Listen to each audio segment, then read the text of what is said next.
about this. Now if we start to be narrow, but we zone out, I'm either going to be hitting inside two things that are very close together, potentially if his guard is tight, or very often I'm hitting over the outside. And as soon as that comes in, if there's any contact or if there's any perception visually of it, the hands start to flinch. So very often when I hit, what ends up happening is you get ramped off a little bit. Yeah.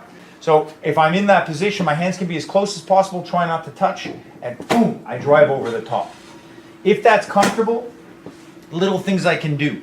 I can start rotating my thumb down. Why do you think I might favor rotating the thumb down in this kind of a shot versus, just like in boxing, I might rotate my thumb down versus just doing an upward shot? That's because it protects you first. Plus, right? So yeah, it is protecting you, but in this case, is the likelihood if his hand is here, is there much likelihood of me being hit here? No. No. So think about what there is a likelihood of is that flinching up, and if I aim straight with just straight energy, everything is just going there. If he ramps me up a bit, I miss. But if I'm screwing down, what happens, two things happen. One, I have more downward spiral push. So even left ton bras, right? Watch, if I try to hit here, sometimes when he pushes, I glance off like a stone. If I'm dropping in my weight, everything tends to go down with it, right?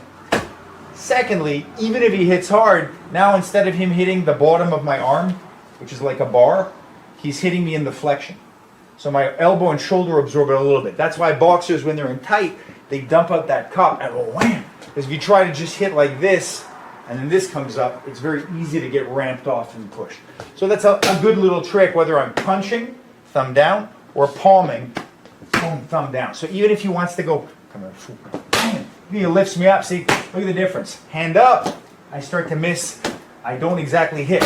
So you can play with it. You can do it as hard as you can take on your arm. And I also don't want to say, man, I'm gonna put so much downward pressure that if he does nothing, I start overcompensating and going down. I want to go through that target with that nice and tight. That's it.